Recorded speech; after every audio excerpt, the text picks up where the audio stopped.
I spent 3 hours preparing the perfect Christmas Eve dinner. The pot roast, my specialty, simmered with carrots and potatoes, filling the house with the aroma of rosemary and thyme. The table was set with the good china, the set Edward and I had received for our wedding 53 years ago. 3 crystal glasses sparkled in the soft glow of candlelight. A small pine tree twinkled in the corner, adorned with ornaments collected over decades of Christmases past. Everything was perfect, except that I had set the table for 4, and my 3 children would be arriving without my beloved granddaughter Emily, currently somewhere in Europe, on the adventure we had secretly planned together. At precisely 6:30 p.m., the doorbell rang. I smoothed my best holiday sweater, dark green with subtle silver threading, and opened the door with a practiced smile. "Merry Christmas," I said, stepping back to allow them entry. Robert entered first, my oldest. At 53, his once dark hair was now streaked with gray, his face etched with lines I didn't recognize. Susan followed, still in her doctor's coat, as if she couldn't spare the time to change for family dinner. David, my youngest, came last, looking uncomfortable and avoiding my eyes. No one carried gifts. No one returned my greeting. "Something smells good, Mom," David offered weakly. "Pot roast," I replied, the smile still fixed on my face, though it felt increasingly brittle. "Your father's favorite. I thought we could honor the tradition." Robert cleared his throat. "Mom, we need to talk before dinner." The formality in his tone sent a chill through me that had nothing to do with the December air seeping through the open door. "Of course," I said, gesturing toward the living room. "Would anyone like a drink first?"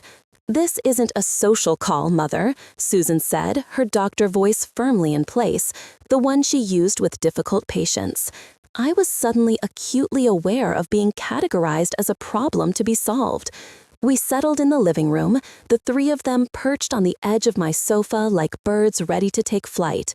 I took my usual armchair, the one with the best view of the backyard garden, now dormant under a thin layer of snow. "We've made a decision," Robert began, assuming his boardroom posture, "after careful consideration of your health situation."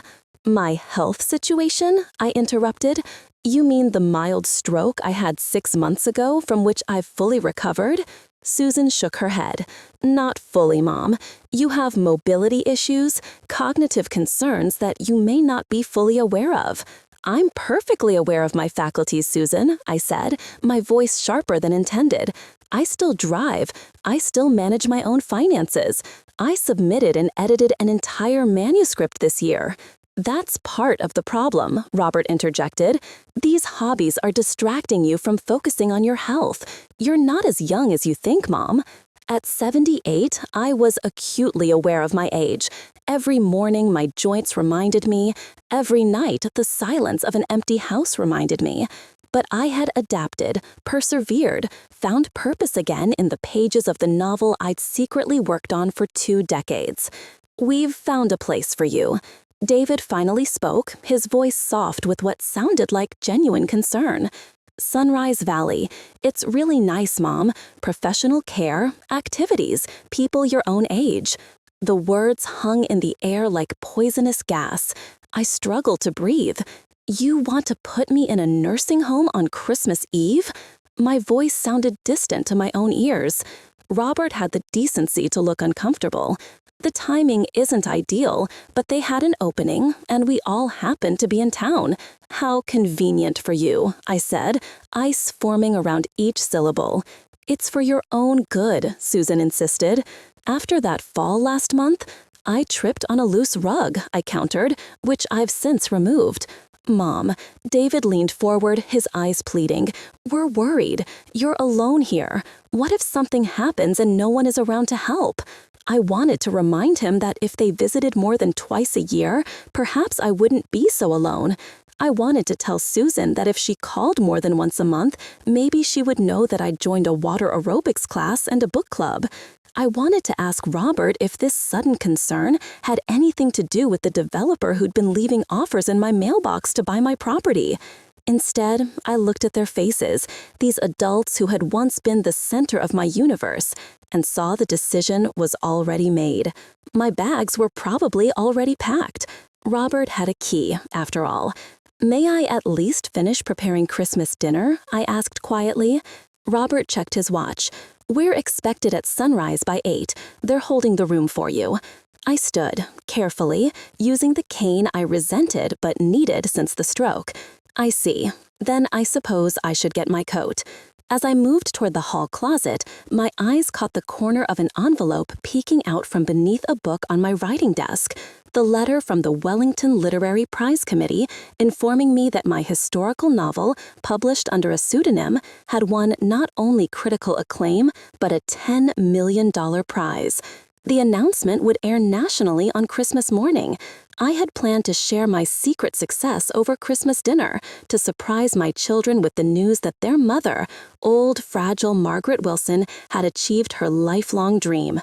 Now, as I buttoned my coat with trembling fingers, I decided to keep that secret a little longer. "I'm ready," I announced, leaving the envelope where it lay. The ride to Sunrise Valley was a study in silence. I sat in the back seat of Robert's luxury sedan, watching Christmas decorations blur past the window. Each twinkling light, another step away from the home I'd thought I would die in someday. David sat beside me, occasionally patting my hand in what I suppose he thought was reassurance. Susan followed in her own car, probably to ensure a quick escape after the deed was done. Robert parked beneath a portico, adorned with a half-hearted garland. Sunrise Valley was etched in elegant script above the entrance, the letters illuminated by soft lighting designed to suggest warmth and welcome. The effect was undermined by the institutional sterility that no amount of holiday decoration could disguise. A young woman with a clipboard greeted us at the reception desk. Her name tag read Carla, and her smile seemed genuine if practiced. "Mrs. Wilson, we're so pleased to welcome you to Sunrise Valley, especially on Christmas Eve. We have a lovely celebration happening in the community room, if you'd like to join after we get you settled." I nodded politely. Words momentarily beyond my capacity. My children, however, had plenty to say. "She needs a ground floor room. Susan instructed her mobility is compromised and stairs would be a fall risk. Also, she's on several medications that should be monitored. I've brought her complete medical file." "Mom likes her privacy," David added, as if trying to mitigate his sister's clinical assessment. "Is there a room with a nice view, maybe?" Robert remained silent, handling the financial paperwork with efficient detachment. I stood slightly apart from this transaction, my life being arranged without my input. Through a set of double doors, I could see elderly residents gathered around a television, some wearing Santa hats, others dozing in wheelchairs. Was this to be my new tribe? These strangers united only by the fact that their families, like mine, had decided they were too inconvenient to keep at home. Kayla led us down a beige hallway to room 117. "One of our nicest singles," she chirped, unlocking the door with a key card she then handed to me. "Mrs. Wilson, this is yours. Don't lose it now." Her tone, slightly too loud and painfully patronizing, made me rise. I'd been a university professor for 30 years. I'd lectured halls of hundreds, published academic papers, and now secretly written a novel worthy of the Wellington Prize. Yet here I was, being spoken to like a slightly dim. The room was clean, impersonal, and depressing. A single bed with a bland blue coverlet, a dresser, a television mounted on the wall, a small bathroom with safety rails that reminded me of my supposedly precarious mortality. Someone had placed a small poinsettia on the windowsill, the only acknowledgement that tonight families across the country were gathering in love and celebration while I was being discarded like outdated furniture. Robert placed my hastily packed suitcases by the dresser. "The staff will help you unpack tomorrow," he said, not meeting my eyes. Susan was examining the bathroom. "The shower setup is good," she called out, "much safer than your old clawfoot tub at home." David sat beside me on the bed, the mattress sagging beneath our combined weight. "It's just until you're stronger, Mom," he said quietly. "We want you to be safe." I looked at my youngest, the sensitive boy who'd become a distracted man. "Is that what you tell yourselves? That this is about my safety?" He flinched, and I immediately regretted my sharpness. This wasn't entirely David's doing. Robert had always been the ringleader, Susan his reliable second. David just followed, as he had since childhood. "We should let you get settled," Robert announced, checking his watch again, a nervous habit when he felt uncomfortable. "They're serving dinner in the dining room soon." The goodbyes were mercifully brief. Awkward hugs, promises to visit soon, assurances that I'd come to love it here. Then they were gone, leaving behind the lingering scent of Susan's expensive perfume and the hollow echo of the closing door. I sat motionless on the edge of the bed, listening to the unfamiliar sounds of my new reality. Distant televisions, a medication cart squeaking down the hall, someone coughing in a nearby room. My carefully prepared pot roast would be cooling on the stove in my empty house. The good china would remain unused.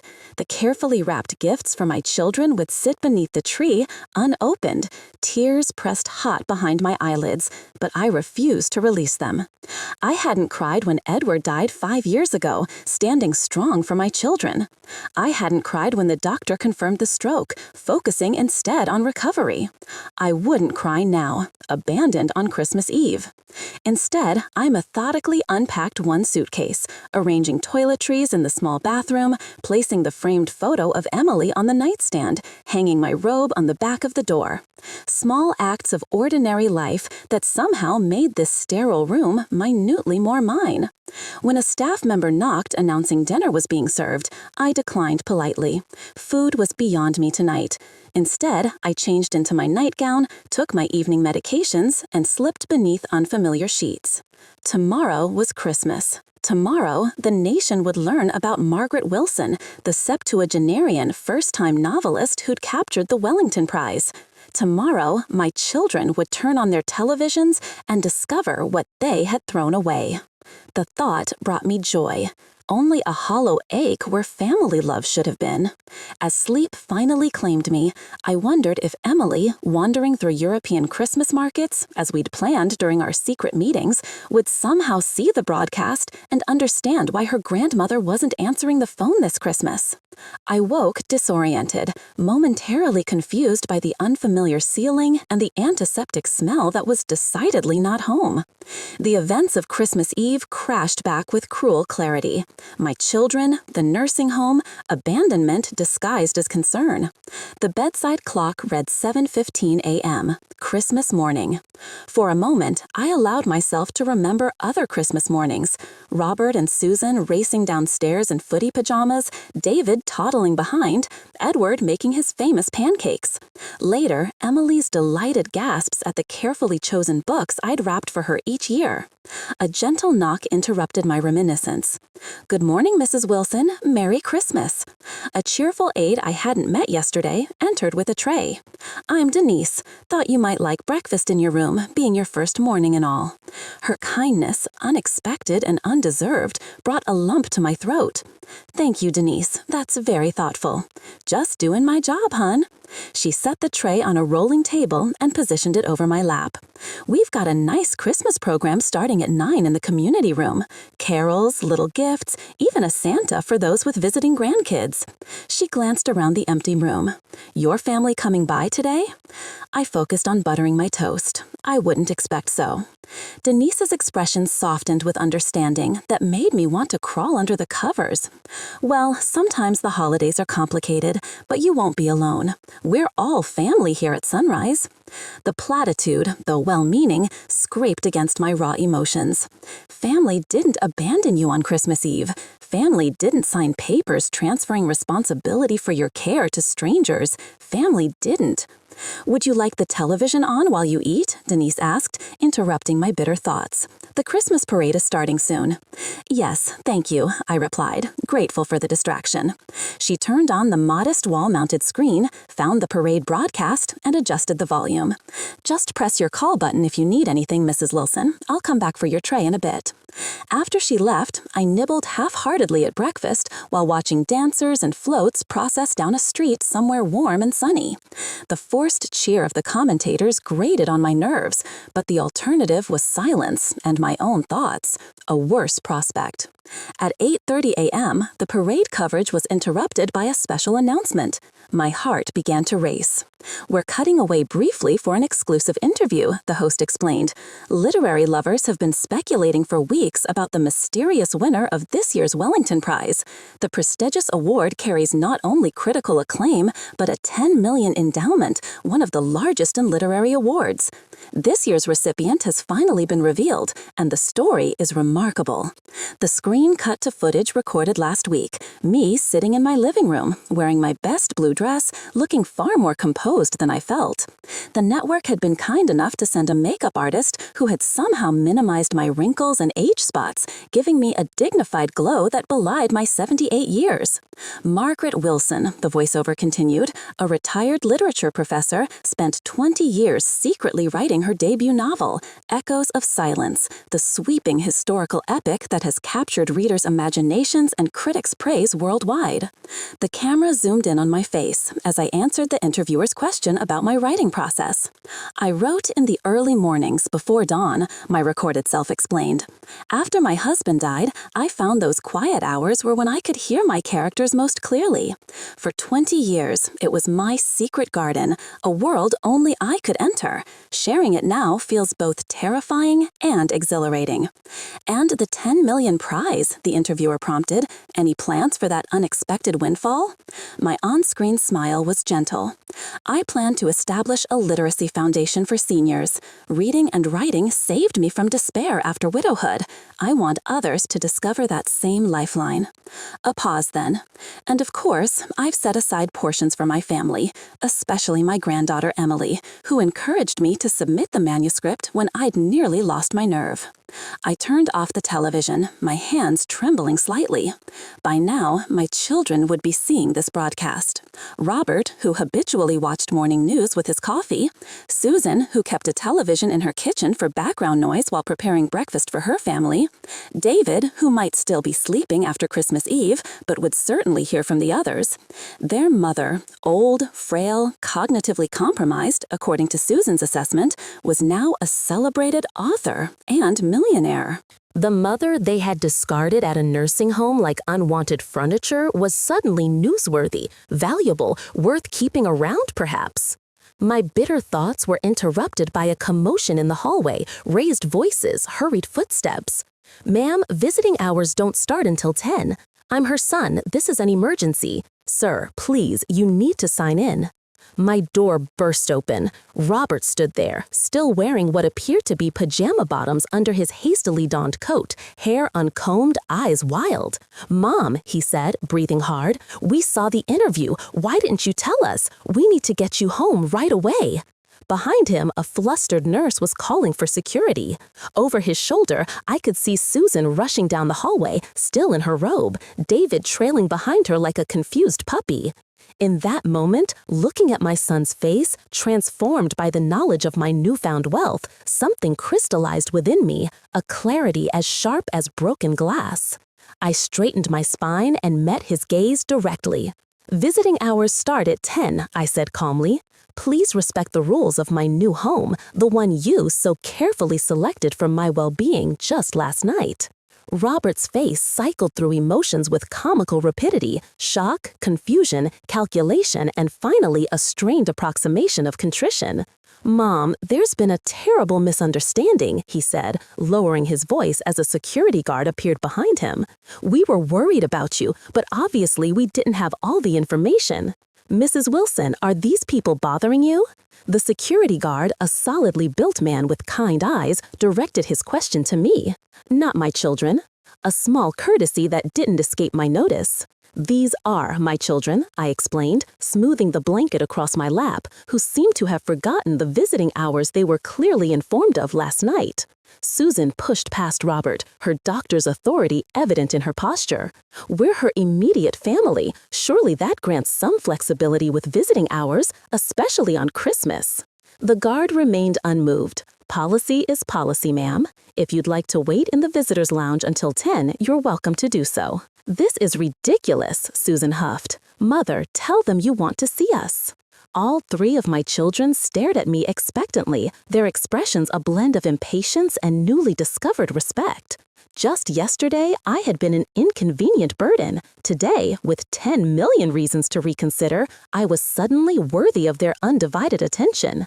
"I'll see you at 10, I said quietly. "I need to finish my breakfast and get dressed. The community room would be an appropriate place to meet." David, always the most sensitive to undercurrents, placed a restraining hand on Robert's arm as he began to protest. "That's fair, Mom. We'll wait. Take your time." After they retreated, Susan, with obvious reluctance, Denise returned to collect my breakfast tray. "Well, well," she said, eyebrows raised. "Seems like you're the celebrity of Sunrise Valley today. The nurses' station is buzzing about your interview." "News travels fast," I murmured. "And your family seems mighty eager to celebrate with you this morning." Her tone was neutral, but her eyes held understanding. "Would you like help getting dressed for your visitors?" I nodded, suddenly overwhelmed by the morning's events. As Denise helped me select a sweater and slacks from my hastily packed suitcase, I found myself explaining the situation. My secret writing career, the prize, my children's Christmas Eve ambush. 10 million, Denise whispered, shaking her head as she helped me with my stockings. "And they didn't know when they brought you here?" "No," I confirmed. "I'd planned to tell them over Christmas dinner, the dinner I spent hours preparing and never got to serve." Denise's expression hardened. "Well, isn't that something? And now they're breaking down the door at 8 in the morning." She patted my shoulder. "You take all the time you need, Mrs. Wilson. I'll tell them you'll be ready when you're ready." By 9:30, I was dressed, my hair arranged as neatly as possible, my lips touched with the pale pink lipstick I'd worn for special occasions since my teaching days. I made my way slowly to the community room, leaning more heavily on my cane than usual, my body feeling the emotional strain of the past 24 hours. The room was festively decorated with a large Christmas tree, garlands, and tables set with red cloths and centerpieces. A few residents were already gathered, some in wheelchairs, others seated in plush chairs, most watching a holiday movie on the large television. In a corner, my 3 children sat rigidly, out of place among the elderly residents and harried staff. Robert spotted me first, rising immediately and crossing the room with his business smile firmly in place. "Mom, you look wonderful," he said, bending to kiss my cheek. "Merry Christmas." Susan and David followed, offering their own greetings with newfound warmth. I accepted their kisses and allowed David to help me into a comfortable chair, positioning myself strategically so they were forced to sit facing me, the Christmas tree twinkling accusingly behind them. "I suppose congratulations are in order," Susan began, her voice pitched for privacy despite the open room. "Your book, the prize, it's incredible, Mom. Why keep it a secret?" "Would you have believed me?" I asked simply. "A 78-year-old woman writing a historical novel worthy of the Wellington Prize? You barely believe I can live independently despite all evidence to the contrary." My directness created an uncomfortable silence. David broke it first. "We were wrong," he said quietly, "about bringing you here. It was a mistake, and we're sorry." Robert nodded vigorously. "Absolutely, a terrible error in judgment. We should take you home immediately." I studied my oldest son, noting the calculation behind his contrition. And if there had been no prize money, if I were just her aging mother who wrote a book nobody read, would it still have been a mistake? Robert shifted uncomfortably. "Mom, that's not fair. We were concerned about your health." "My health hasn't changed since yesterday," I interrupted. "Only my bank account has." Another silence fell, heavier than the first. Around us, Christmas music played softly, a cruel counterpoint to our fractured family tableau. An elderly man in a wheelchair was helped to a nearby table by an aide, his trembling hands clutching a brightly wrapped package. Someone at least had family who remembered him with a gift. The money isn't important, Susan tried, her doctor's composure cracking slightly. We just want you home where you belong. Do I belong there? I asked, genuine curiosity in my voice. Last night, you were quite convinced I belonged here. The strained silence that followed my question was broken by a deep voice behind me. Excuse me, are you Margaret Wilson? The Margaret Wilson? I turned to find an elderly gentleman standing there, tall despite a slight stoop, with silver hair and intelligent blue eyes behind wire-framed glasses. He wore a cardigan over a crisp button-down shirt, dressed for Christmas, not like a man who'd been discarded. I am, I replied cautiously. His face lit up with genuine excitement. I thought so. I saw your interview this morning. I'm Daniel Morris. I was senior fiction editor at Harper & Row before retirement. He extended a hand, which I took. His grip was warm and firm. Your novel is extraordinary. The committee made the right choice. You've read it? I couldn't hide my surprise.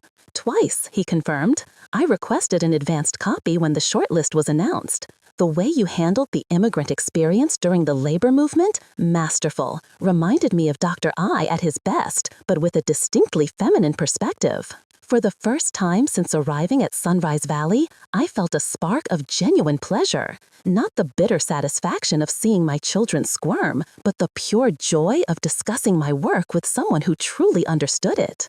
Mr. Morris was just placed with us last week, explained Denise, who had appeared with a tray of coffee. He specifically requested Sunrise Valley because of our literary programs. We have quite the book club, Mrs. Wilson.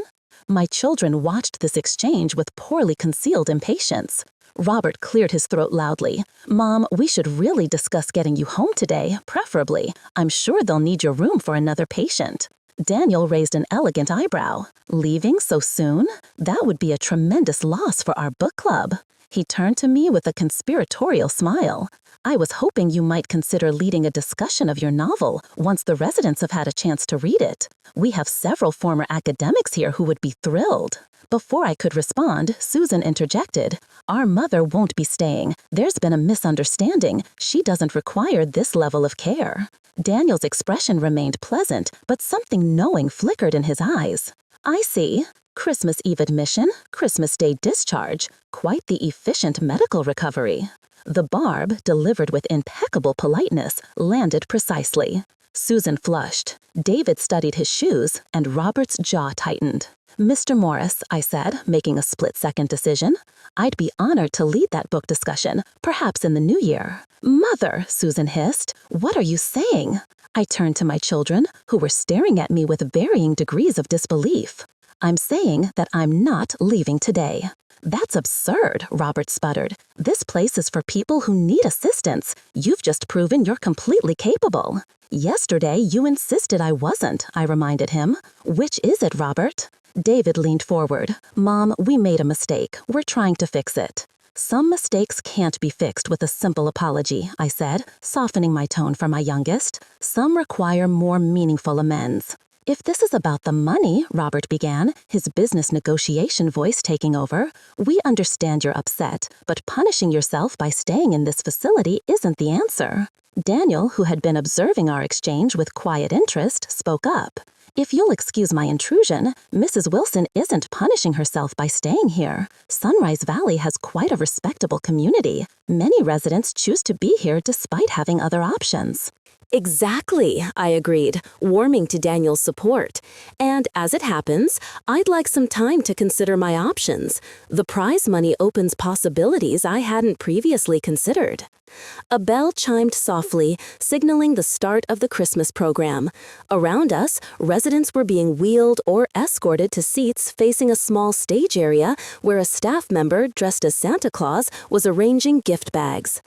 Perhaps we should continue this discussion privately, Susan suggested, eyeing the gathering crowd with professional distaste. Perhaps we should continue it another day, I countered. It's Christmas after all, and I'd like to participate in the festivities here. With strangers? Robert couldn't keep the incredulity from his voice. With my new neighbors, I corrected him. Besides, I'm expecting an important call today. From whom? Susan asked suspiciously. From Emily, I said. Once she sees the broadcast, she'll want to congratulate her grandmother. The mention of Emily, the only family member who truly knew me, silenced them momentarily. Emily, who had spent countless hours listening to me read early drafts. Emily, who had researched literary agents and submission guidelines. Emily, who had believed in me when no one else even knew there was something to believe in. Emily knew about the book? David asked, hurt creeping into his voice. All this time? Emily asked. I said simply. About my life, my interests, my dreams. She visited regularly, not just on obligatory holidays. She earned my confidence. My words struck home. All 3 of my children had the grace to look ashamed, though Robert quickly masked it with pragmatism. At least let us take you to lunch, he offered, somewhere nicer than the cafeteria here. We can discuss everything then. I considered his offer, sensing the desperation beneath it. They wanted me away from Sunrise Valley, away from witnesses to their Christmas Eve abandonment. They wanted private access to discuss my newfound wealth and how it might benefit them. I've already made lunch, I said, nodding toward Daniel, who smiled in immediate understanding. But you're welcome to visit tomorrow, during regular visiting hours, of course. My children departed shortly after, leaving behind 3 hastily purchased gift bags from the hospital gift shop, their attempt at salvaging their image in front of the staff and residents who had witnessed our exchange. I placed the unopened bags in my room before joining the Christmas celebration, where Daniel saved me a seat beside him. Your family seems quite concerned about your welfare, he observed dryly, as we watched a local children's choir perform carols, particularly since this morning's podcast. Remarkable timing, isn't it? I replied, accepting a cup of punch from a volunteer. Daniel's eyes twinkled with understanding, positively miraculous, like Scrooge on Christmas morning, except with 3 ghosts of Christmas present instead of past, present, and future. His literary reference made me laugh, a genuine laugh, the first since arriving at Sunrise Valley. You really were an editor, weren't you? 43 years at Harper & Row, then HarperCollins after the merger, he confirmed.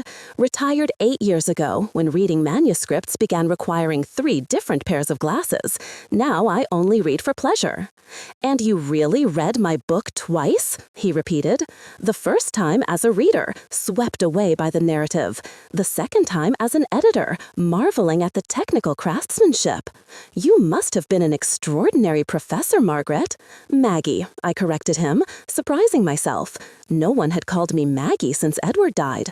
My friends call me Maggie. Maggie? Then he smiled, the lines around his eyes deepening pleasantly. And you must call me Daniel. The Christmas program continued with gift distribution, small packages containing hand lotion, slipper socks, and chocolates. A staff member dressed as an elf took photographs of residents with Santa, which struck me as both infantilizing and oddly touching. These elderly men and women, many apparently forgotten by their families on Christmas, still found joy in simple festivities. My phone rang just as lunch was being served in the dining hall. Emily's name flashed on the screen. "Grandma," she exclaimed when I answered, "I just saw your interview. Why didn't you tell me they were airing it today? I'm in a cafe in Barcelona using their Wi-Fi, and suddenly your face appears on my newsfeed. I screamed so loudly the waiter thought I was being attacked." Her enthusiasm warmed me more than any central heating could. I wanted it to be a surprise, I explained, moving to a quiet corner for privacy. "Are you enjoying Barcelona?" "Yes, but forget Barcelona. You're famous and rich. 10 million, Grandma. We need to celebrate when I get back next week." "I'd like that," I said, realizing I meant it deeply. "I have much to tell you." "Like what? Is there more news? Don't tell me you're working on another book already." I hesitated, unsure how to explain what had transpired. Emily adored her father and aunt, despite their flaws. The knowledge of their betrayal would hurt her. "It's complicated," I said finally, better discussed in person. "How's the weather in Barcelona?" She accepted the deflection, launching into a deep detailed description of her travels, her voice bubbling with the enthusiasm of youth. I listened, treasuring her excitement, until she suddenly asked, "Wait, where are you? That doesn't sound like home in the background." Before I could formulate a gentle explanation, a loudspeaker announcement blared. "Medication distribution will begin in 15 minutes. Please return to the dining hall if you require lunchtime medications." "Grandma," Emily's voice sharpened with concern, "where are you? Sunrise Valley?" I admitted. "It's a retirement community, a nursing home. Since when? What happened?" The alarm in her voice made me regret my honesty. "It's a recent development. Your parents and uncles thought I needed more support on Christmas. They moved you on Christmas?" Her indignation was palpable, even across an ocean. "Put Dad on the phone right now." "He's not here, sweetheart. None of them are." A pregnant pause followed. "They dumped you in a nursing home on Christmas Eve and then didn't even visit on Christmas Day after everything you've done for them?" "They visited briefly this morning," I said, trying to soften the blow. Emily's sharp intake of breath told me she understood immediately. "Those calculating, materialistic?" She cut herself off. "I'm coming home today. I'll change my flight." "Don't you dare," I said firmly. "You've planned this trip for a year. I'm perfectly fine." "You're in a nursing home, Grandma." "A rather pleasant one, as it turns out," I countered. "I've made a friend already, a retired book editor who's read my novel twice. But your house will still be there when you return next week as planned." I finished for her. "We'll sort everything out then, I promise." After further reassurances, Emily reluctantly agreed not to cut her trip short, though she insisted on calling daily to check on me. When we hung up, I found Daniel waiting patiently at a respectful distance. "Everything all right?" he asked as I rejoined him. "My granddaughter is concerned," I explained. "She doesn't understand why I'm here." "And why are you here, Maggie?" he asked gently. "I noticed your children didn't seem to have a clear answer." We walked slowly toward the dining hall, my cane tapping a gentle rhythm on the tiled floor. "I'm here because my children decided, without consulting me, that I was too frail to live independently," I said, the bitterness creeping back into my voice. "They arrived for Christmas dinner and instead took me to a nursing home." Daniel's expression darkened. "Before they knew about your literary prize? Before they knew I was worth $10 million, I confirmed. Amazing how one's apparent health improves with financial value. As we settled at a small table for lunch, a holiday meal of turkey and cranberry sauce that paled in comparison to my abandoned pot roast, Daniel studied me thoughtfully. "What will you do now? Go home with your tail between your legs because they've reconsidered your disposability?" His bluntness was refreshing after a lifetime of polite obfuscation. "No," I said, firmly. "Good," he nodded approvingly, "because you have options, Maggie, more than they realize." The week between Christmas and New Year's passed in a blur of activity. My children called daily, each conversation a delicate dance of guilt, reconciliation attempts, and thinly veiled inquiries about my financial plans. I kept these discussions brief and non-committal. "I'm still adjusting," I told Robert when he pressed about bringing me home for New Year's Eve. "The staff here is very attentive." "It's a nursing home, Mom," McCoat countered, "not a five-star resort. I'm aware of what it is," I replied evenly. "You made that abundantly clear on Christmas Eve." These exchanges always ended the same way, with my children frustrated by my newfound resilience and me quietly replacing the receiver with a mixture of sadness and resolve. Meanwhile, word of my literary achievements spread through Sunrise Valley. Residents I'd never met stopped me in hallways to offer congratulations. The activities director asked if I would consider starting a writing workshop. The administrator himself visited my room, suddenly concerned that my accommodations were satisfactory. "We're so honored to have someone of your stature with us, Mrs. Wilson," he gushed, eyeing the modest room, as if seeing it through my presumably more discerning eyes. "If there's anything we can do to make your stay more comfortable," I smiled politely. "Perhaps some bookshelves. I've asked my granddaughter to bring some of my library when she returns." "Bookshelves, of course. I'll have maintenance install them immediately." This sudden difference was both amusing and disheartening. How quickly respect materialized when attached to success and wealth. The brightest spot in this strange new chapter was my growing friendship with Daniel. Unlike everyone else, his attitude toward me hadn't changed with the news of my prize. He'd already respected me for my writing, for my intellect, before knowing of my financial worth. We fell into an easy routine, taking meals together, attending the uninspired activities with good humor, and spending hours in conversation about books, publishing, and the life experiences that had shaped us. I learned about his marriage of 40 years to a brilliant mathematician who had succumbed to Alzheimer's 3 years earlier. He heard about my decades with Edward, our world travels, and the subtle disappointments of watching my children grow into adults I sometimes barely recognized. Parenthood is the great gamble, Daniel reflected as we sat in the small sunroom watching snow fall softly outside. You pour everything into these little beings, hoping they'll absorb your values, your worldview. Then they go and develop their own ideas entirely. Mine certainly did, I agreed. Robert was always materialistic, but I never imagined he'd value money over family to this extent. And Susan, she was such a compassionate child. Now she diagnoses emotions as if they're disorders to be managed with proper treatment. And David, I sighed.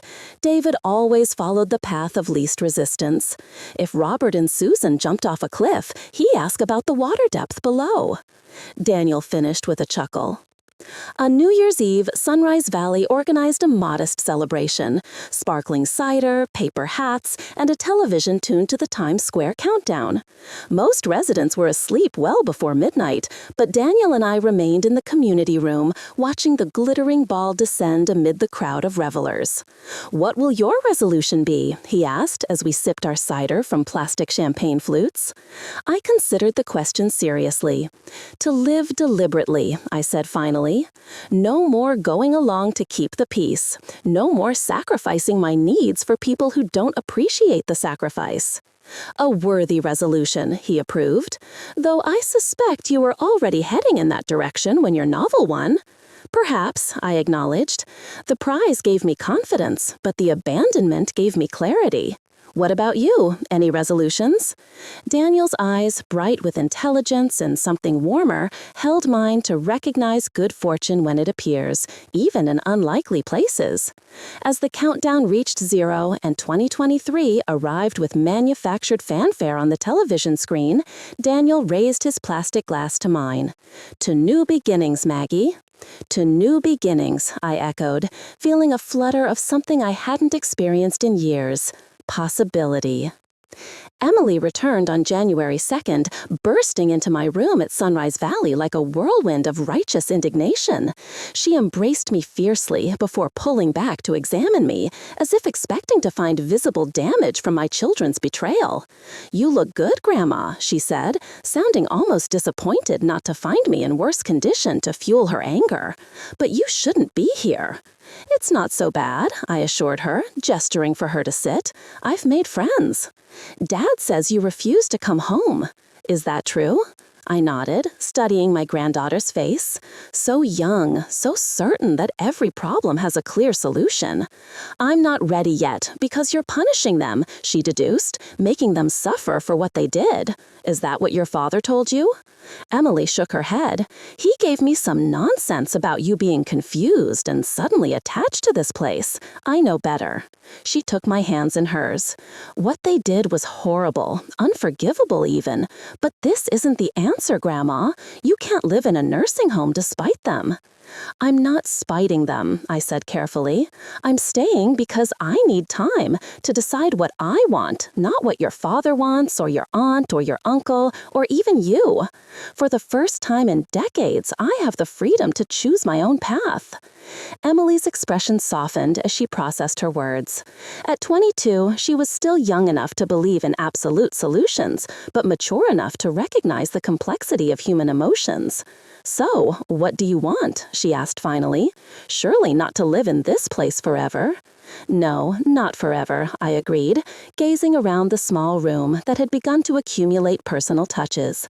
The bookshelves, now installed and partially filled, photos arranged on the dresser, the colorful throw from home, brightening the institutional bedspread. But for now, it serves a purpose, which is time, space to think, distance from people who see me as either a burden or a lottery ticket. Emily winced at the harshness of my assessment, but didn't argue.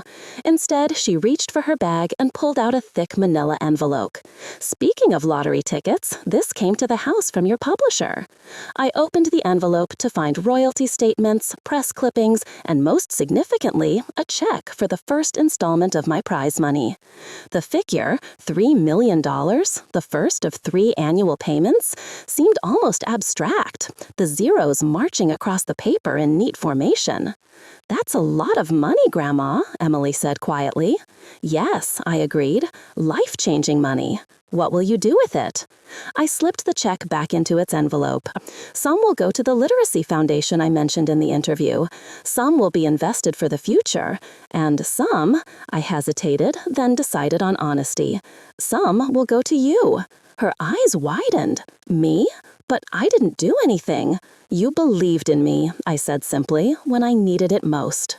Emily's eyes filled with tears. "I just read your pages and told you they were good." "Because they were good. You were the only one who bothered to ask what I was working on in those early morning hours. The only one who noticed I had a life beyond being your grandmother." She brushed away a tear, embarrassed by the emotion. "Mom and Dad should have noticed too." "Perhaps," I acknowledged, "but people often see what they expect to see. They expected an aging widow filling her time with harmless scribbling. They couldn't envision a woman reinventing herself at 78. Our conversation was interrupted by a gentle knock. Daniel stood in the doorway, looking apologetic. "I'm sorry to intrude," he said. "Not at all," I said, waving him in. "Daniel, this is my granddaughter, Emily. Emily, this is Daniel Morris, former senior editor at Harper & Row, and my first friend here at Sunrise Valley." Emily's literary background immediately engaged with this information. "Harper & Row? Did you work with Barbara Kingover, Louise Erdrich?" Daniel's face lit up with delight at her knowledge. "Indeed, I did. Brilliant women, both of them. Your granddaughter's work reminds me of them. That same clear-eyed perspective on history, the attention to how large events affect individual lives." As they launched into an animated discussion about publishing, I observed my granddaughter, her intelligence, her enthusiasm, her genuine interest in others. Unlike her father, aunt, and uncle, Emily had inherited not just my features, but my curiosity about the world beyond herself. Watching her interact with Daniel, I felt a swell of pride untainted by the disappointment that colored my feelings toward her father and his siblings. Eventually, our conversation turned to practical matters. Emily had brought clothes and personal items from my house, along with a disturbing revelation. "Dad's been meeting with real estate agents," she confided when Daniel excused himself to give us privacy. "I overheard him on the phone discussing market value and potential upgrades to maximize sale price." Though I'd suspected as much, the confirmation still stung. "The house isn't his to sell," I reminded her. "It's in my name. He seems to think you'll sign it over," Emily said hesitantly. "He told the agent you're amenable to downsizing given your health situation."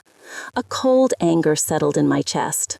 Not the hot flash of indignation that had sustained me through the initial betrayal, but something deeper and more resolved.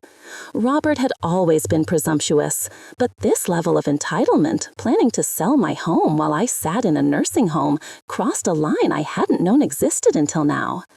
"I need to speak with a lawyer," I said, thinking aloud, "and a financial advisor, someone independent with no connection to your father." Emily nodded. "I can help with that. One of my professors practiced elder law before teaching. She might have recommendations." The next week was a flurry of discreet meetings in the private dining room at Sunrise Valley, which the administrator was only too happy to make available for the distinguished Mrs. Wilson.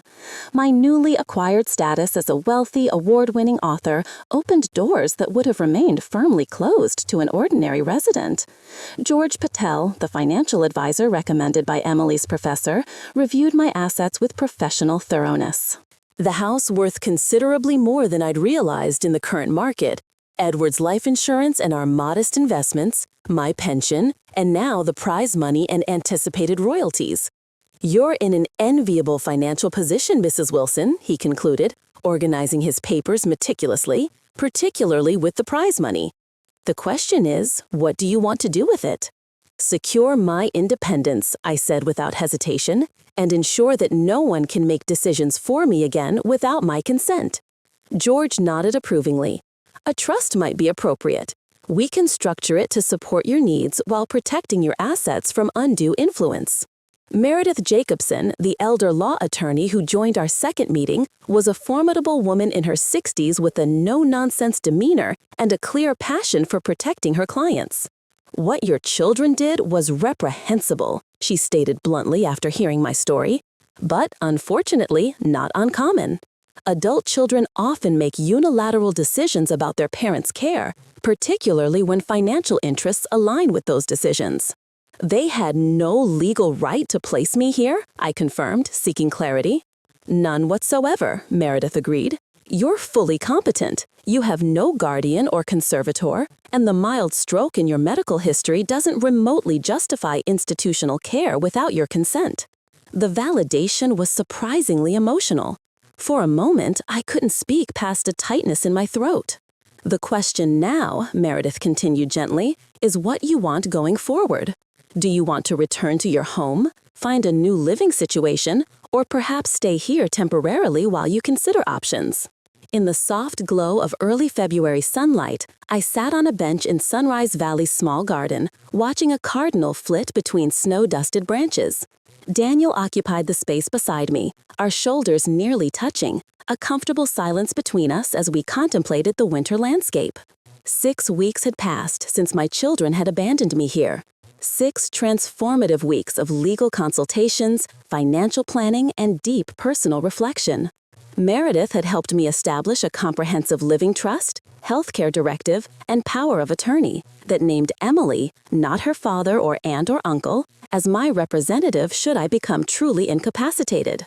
George had structured my newfound wealth to support both my needs and the literacy foundation I was establishing. The preliminary paperwork for the Margaret Wilson Foundation for Literary Arts was now proceeding through the necessary legal channels. "Penny for your thoughts," Daniel said, breaking our companionable silence. I smiled. I believe they're worth considerably more these days. "Touché," he chuckled. "Let me rephrase. Would you care to share what's occupying that prize-winning mind of yours this morning?" I considered his question, watching my breath form small clouds in the crisp air. I'm thinking about choices, the ones made for us, the ones we make for ourselves, and how difficult it can be to distinguish between them. Sometimes profound territory for a Thursday morning, he observed. Any particular choices weighing on you? I've made a decision about the house, I said, turning to face him directly. I'm selling it. His eyebrows rose slightly. That seems significant. May I ask why? It was never truly my home, I explained, the realization having crystallized during a recent therapy session. Another new development in my life, courtesy of Sunrise Valley's surprisingly competent mental health services. It was where Edward and I raised our family, but after he died, it became more mausoleum than sanctuary. I stayed because leaving seemed disloyal to his memory, not because the space brought me joy. Daniel nodded thoughtfully. And now, where will you go? I found a lovely condominium in that new development near the university. 2 bedrooms, main floor with a small garden terrace and excellent security. Close enough to town for convenience, but private enough for writing. It sounds perfect, he said, though I detected a note of something. Disappointment, perhaps, in his voice. It's also only 10 minutes from here, I added, watching his expression carefully. For visiting purposes, his face brightened. Visiting purposes indeed. I would like that very much, Maggie. A comfortable silence settled between us again, broken only by the Cardinal's occasional call. In the weeks since Christmas, our friendship had deepened into something neither of us had explicitly defined, but both clearly valued. At our age, romantic declarations seemed somehow both redundant and premature. We were beyond youthful impulsivity, but also acutely aware of time's limited nature. My children are coming today, I said after a while. All of them, plus Emily.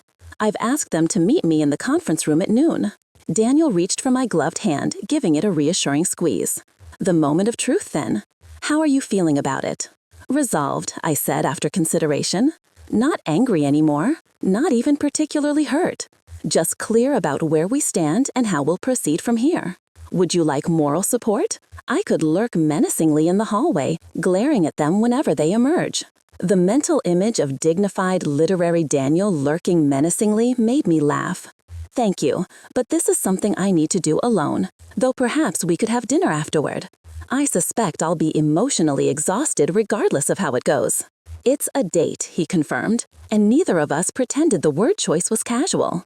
At precisely noon, I entered the small conference room where my children waited. The administrator had arranged the space at my request. Another courtesy extended to the suddenly valuable resident I had become. Robert, Susan, and David sat on one side of the table, with Emily opposite them, a physical manifestation of the emotional divide that had developed since Christmas. Thank you for coming, I began, taking the seat at the head of the table. I appreciate you all making the time. Of course, Mom, Robert replied with the ingratiating smile he typically reserved for important clients. It is. I placed a folder on the table before me. I've made some decisions about my future that affect all of you, and I wanted to communicate them clearly face to face. Susan leaned forward, medical concern creasing her brow. Is everything all right health-wise? My health is excellent, thank you. The same as it was on Christmas Eve when you insisted I needed institutional care. The pointed reminder caused Susan to sit back, chastened. David studied his hands, while Robert maintained his professional facade. I've decided to sell the house, I continued, noting with grim satisfaction how Robert's expression flickered with calculation. I've engaged a realtor of my own choosing, and the proceeds will go directly into my trust. Your trust? Robert couldn't hide his surprise. What trust? The Margaret Wilson Living Trust, established last month. Emily has agreed to serve as successor trustee should I become incapacitated. The bombshell landed with satisfying impact. Robert's face flushed, Susan's mouth tightened, and David looked up with undisguised shock. That's unexpected, Robert managed finally. Don't you think one of us would be more appropriate given our professional experience? After careful consideration, no, I said calmly. Your professional experience didn't prevent you from making catastrophically poor decisions regarding my care. In fact, it seems to have facilitated them. Mother, that's unfair, Susan protested. We were concerned about your well-being. Were you? I met her gaze directly. Or were you concerned about the inconvenience I might become if my health deteriorated? The potential burden on your time and resources? David, always the most sensitive to undercurrents, recognized the futility of denial. We handled it badly, he admitted. All of us. We should have discussed options with you, not ambushed you on Christmas Eve.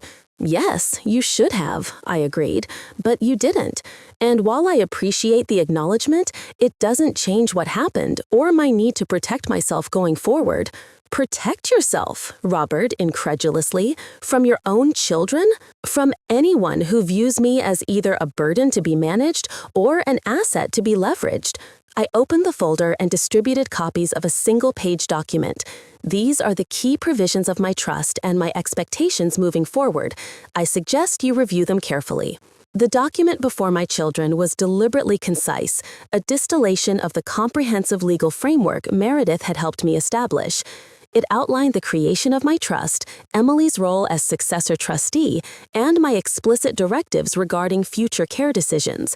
The final paragraph detailed my intentions for the prize money, 1/3 to the Literacy Foundation, 1/3 to secure my independence through carefully managed investments, and 1/3 divided into separate trusts for each of my children and Emily. You're still including us in your estate plan? Susan asked, genuine surprise in her voice as she processed the information. You're my children, I replied simply. That hasn't changed, despite recent events. Robert scanned the document with practiced efficiency, his mind clearly calculating figures. These individual trusts, they have conditions attached. They do, I nodded, unsurprised by his focus on the financial aspects. You'll each receive quarterly income from your respective trusts, but the principal remains intact until my death, at which point it transfers to you directly, and Emily gets the same amount as each of us. Robert couldn't quite keep the edge from his voice.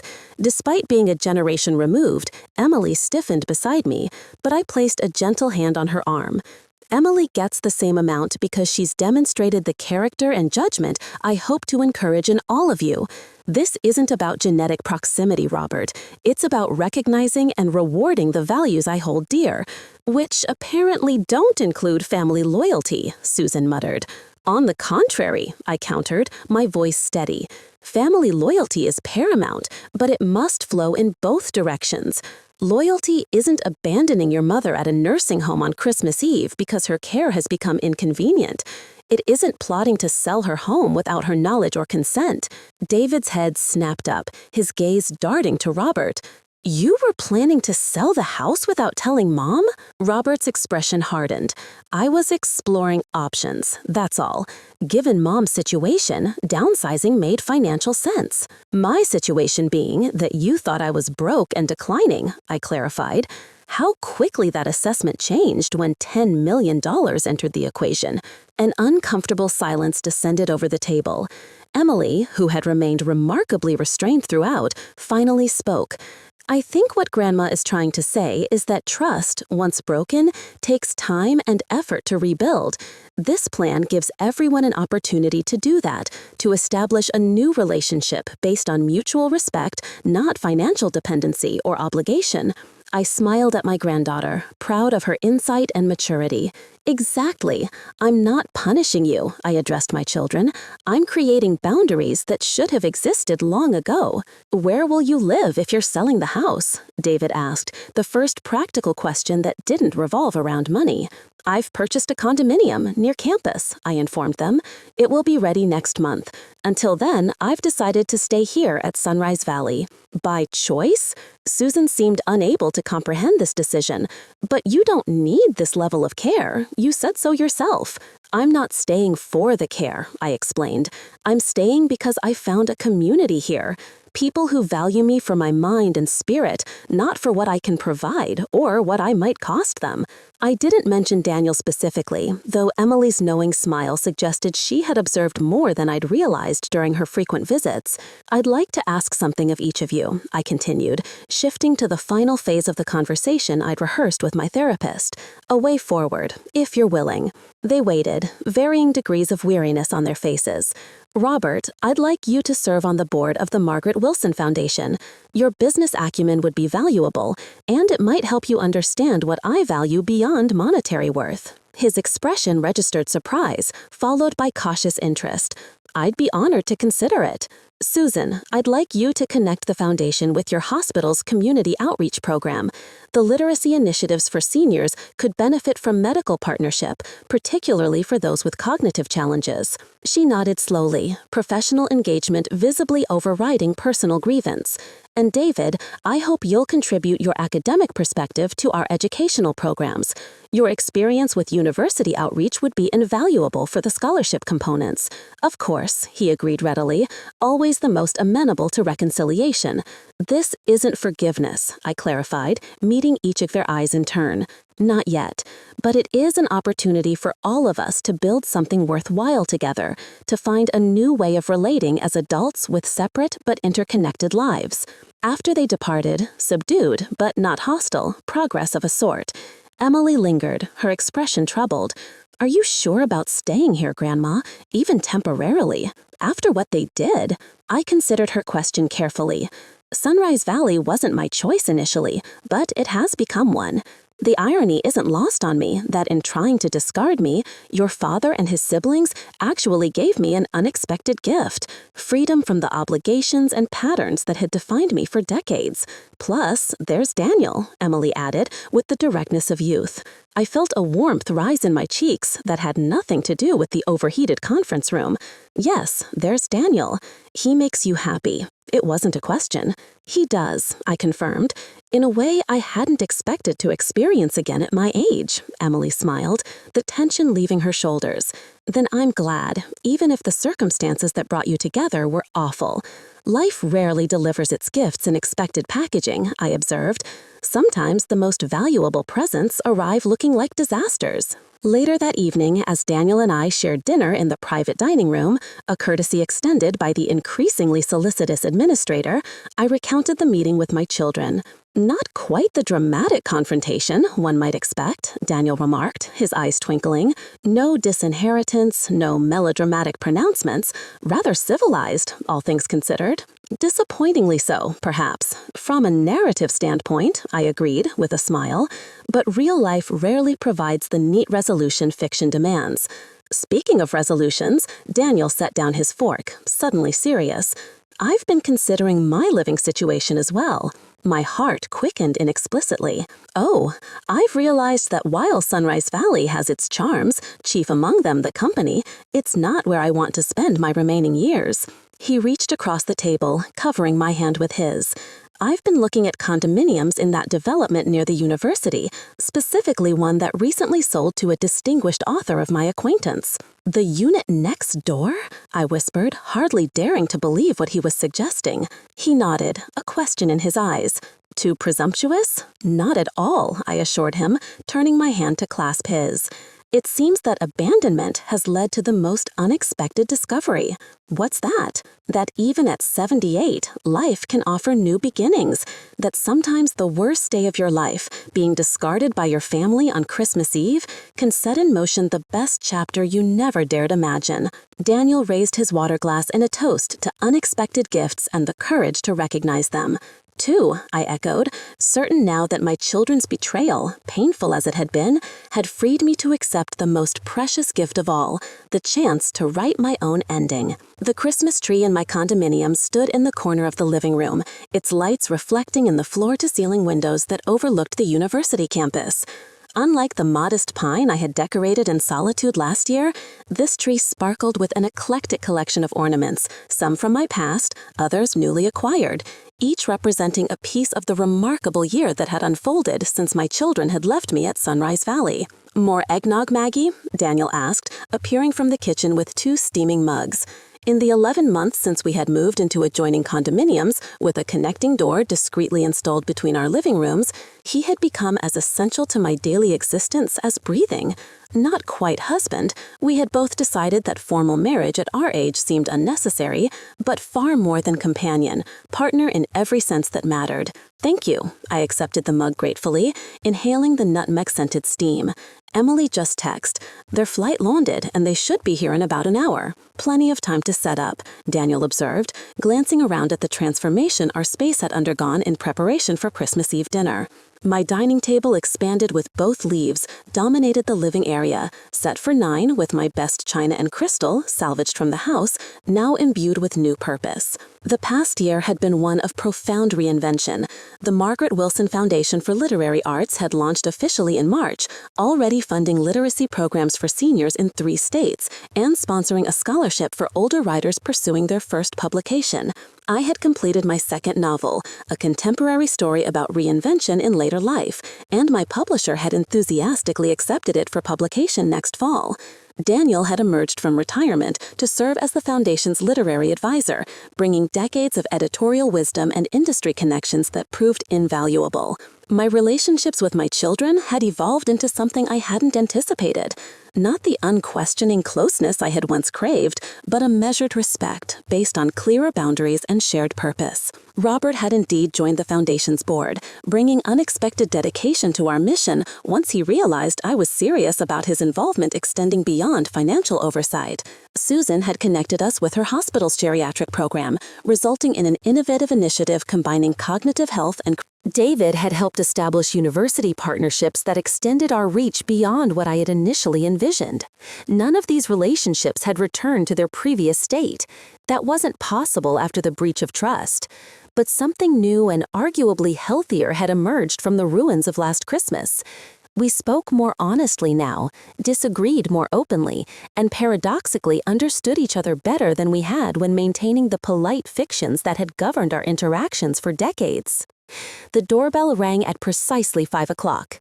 Emily stood on the threshold, her boyfriend Michael beside her, both carrying brightly wrapped packages. "Merry Christmas, Grandma," she exclaimed, embracing me warmly before turning to Daniel with equal affection. "The place looks amazing," she exclaimed. "All Daniel's doing," I admitted as we moved inside. "He has hidden talents as an interior decorator." "Merely an eye for beauty," Daniel demurred with a wink in my direction. "Come from decades of manuscript assessment." Emily and Michael arranged their gifts beneath the tree, joining the careful display already assembled. This year, unlike last, there would be thoughtful exchanges, not the hastily purchased gift shop items my children had offered an embarrassment, but selections chosen with genuine consideration. The simple act of gift-giving had been reclaimed from obligation and transformed into something meaningful again. My phone chimed with a text from Susan, running 15 minutes late. Thomas had a last-minute patient. Sorry. Thomas, Susan's husband and a pediatric surgeon, had been the most genuinely apologetic of the extended family after last year's debacle, having been unaware of the plan to move me to Sunrise Valley until it was already executed. His relationship with Susan had apparently undergone its own reckoning in the aftermath, resulting in better communication and a more equal partnership, according to Emily's reports. "Mom says they're running late," I informed the others, "which gives us time for something special before everyone arrives." I nodded to Daniel, who retrieved 3 gift bags from his condominium through our connecting door. "What's this?" Emily asked as I handed her one of the bags. "I thought we were doing gifts after dinner." "These are preliminary gifts," I explained, "something I wanted to share with just the two of you first." Emily and Michael exchanged curious glances before carefully extracting the tissue paper from their bags. Inside was a handsomely bound book with a simple cover, Echoes of Silence, Special Edition. "It's being released next month," I explained, "a special hardcover edition with a new afterword. The publisher sent me advanced copies." I paused, suddenly emotional. "I wanted you to have the first one signed." Emily opened her copy to find my inscription. "To Emily, who believed first and without reservation, your faith made everything possible. With infinite love, Grandma." Tears welled in her eyes as she read the words. "I didn't do anything special," she protested softly. "I just read your pages."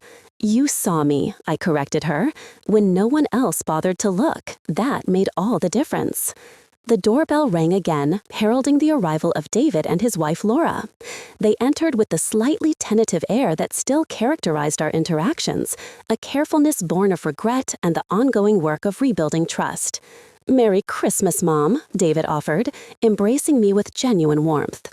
"The new place looks wonderful," Laura added, her sincerity evident. Of all my children's spouses, she had been the most mortified by last year's events, having been told only after the fact what had transpired. Robert and his wife Cynthia arrived next, followed shortly by Susan and Thomas. As everyone settled in the living room with glasses of wine or eggnog, I observed the gathering with a sense of surreality. 1 year ago tonight, these same people, minus Daniel, had orchestrated my removal to Sunrise Valley with clinical efficiency. Now they sat in my new home, engaging in polite conversation, complimenting the decor, behaving for all the world like a normal family, celebrating Christmas Eve. But we weren't the same family, not really. The fundamental dynamics had shifted, power had redistributed, and most importantly, I was no longer the accommodating matriarch grateful for whatever attention my busy children deigned to provide. I was Margaret Wilson, award-winning author, philanthropist, woman of independent means, and clear boundaries. The difference was palpable in every interaction, the way Robert sought my approval, the absence of Susan's medical assessments, David's more genuine engagement. When we gathered around the dining table for the holiday meal, a catered affair this year, my concession to practical limitations, I found myself reflecting on the extraordinarily different emotions I felt compared to last Christmas Eve. Then I had been filled with anticipation and nervous excitement about revealing my literary success. Now I felt a calm certainty about my place in the world and in this reconfigured family structure. "Before we eat," I said, raising my glass, "I'd like to propose a toast." All eyes turned to me expectantly. "To unexpected journeys," I began, meeting Daniel's gaze briefly before continuing. 1 year ago tonight, life took a turn none of us could have anticipated. The path has been difficult at times, illuminating at others, but I find myself at 79 more fully alive than I've been in decades. I paused, looking at each face around the table. My children, with their complex mix of guilt and reconciliation, their spouses with varying degrees of discomfort and acceptance, Emily with her unabashed pride, Daniel with his steady love, and Michael witnessing our family's evolution with the perspective of a newcomer. I've learned that sometimes what feels like an ending is merely a painful but necessary transition to a new chapter. That sometimes people must disappoint us profoundly before authentic relationships can emerge, and that it's never too late to rewrite your own story. Silence held for a moment as my words settled over the gathering. Then Emily raised her glass. To Grandma and second chapters. To second chapters, everyone echoed, the phrase carrying different significance for each person at the table. As we enjoyed our meal, conversation flowed more naturally than I had dared hope. Robert shared updates about the Foundation's expanding initiatives, his genuine enthusiasm suggesting that his involvement had become more than a penance. Susan described a new research project combining creative writing therapy with traditional treatment for depression in elderly patients. David discussed the university's interest in documenting the Foundation's work as a model for similar programs nationwide. After dinner, as we gathered around the tree for the gift exchange, I found myself standing slightly apart, watching this tableau of family connection with the perspective of both participant and observer. Daniel joined me, his hand finding mine with the easy familiarity we had developed. "Penny, for your thoughts, Maggie," he murmured. "I was just thinking about last Christmas," I admitted quietly. "How sometimes the worst moments can lead to the most unexpected blessings. Like being abandoned at Sunrise Valley, only to find a captive audience for your literary opinions," he suggested, with the dry humor I had come to cherish. "Like being forced to stand on my own, just long enough to realize I didn't need the supports I'd been clinging to," I corrected gently. "Like discovering that family can be redefined at any age. Like meeting you." His fingers tightened around mine. "Best Christmas gift I ever received," he said simply, "finding you amid all that institutional beige." Emily approached, interrupting our moment with an apologetic smile. "Sorry to intrude, but there's a package for you, Grandma. It just arrived by courier." She handed me a small, elegantly wrapped box with no card or identification beyond my name and address. Curious, I unwrapped it carefully to find a velvet jewelry box. Inside, nestled against dark satin, was a delicate silver pen, engraved with a simple message, "To M.W. Your story continues. Keep writing." "Who's it from?" Emily asked, peering at the pen. I examined the box again, finding a tiny card I had initially overlooked. The message written in a flowing hand I recognized immediately, read simply, "From one writer to another, with admiration. J.R." "Julia Reed," I breathed, understanding dawning. My publisher had mentioned that the renowned author had selected Echoes of Silence for her prestigious book club, but I had no idea she had taken a personal interest. "The Julia Reed?" Daniel asked, impressed. "She never sends personal gifts to other authors. She's famously reclusive." "Apparently, she's made an exception," I said, touched beyond words by this gesture of professional recognition from an author I had long admired. As I carefully returned the pen to its box, I was struck by the perfect symmetry of the moment. 1 year ago, I had sat alone in a sterile room at Sunrise Valley, abandoned by family, my carefully prepared Christmas dinner uneaten, my planned revelation of literary success thwarted. Tonight, I stood in a home of my choosing, surrounded by family relationships in various stages of repair. My success not just revealed, but celebrated with a token of professional recognition from a literary idol in my hands. The path between those two Christmas Eves had been neither straight nor easy. But as I rejoined the gathering, Daniel's steady presence beside me, I felt profound gratitude for the journey. My children had given me what they'd claimed was for my own good that night, institutional care I didn't need or want. But life, with its infinite capacity for irony and redemption, had transformed their abandonment into the unexpected gift of genuine independence, creative fulfillment, and even late-life love. As Emily called everyone to attention for a group photo in front of the tree, I took my place in the center, Daniel beside me, my family arranged around us in their new configuration. Not perfect, not without its fault lines and fragilities, but real in a way it had never been before.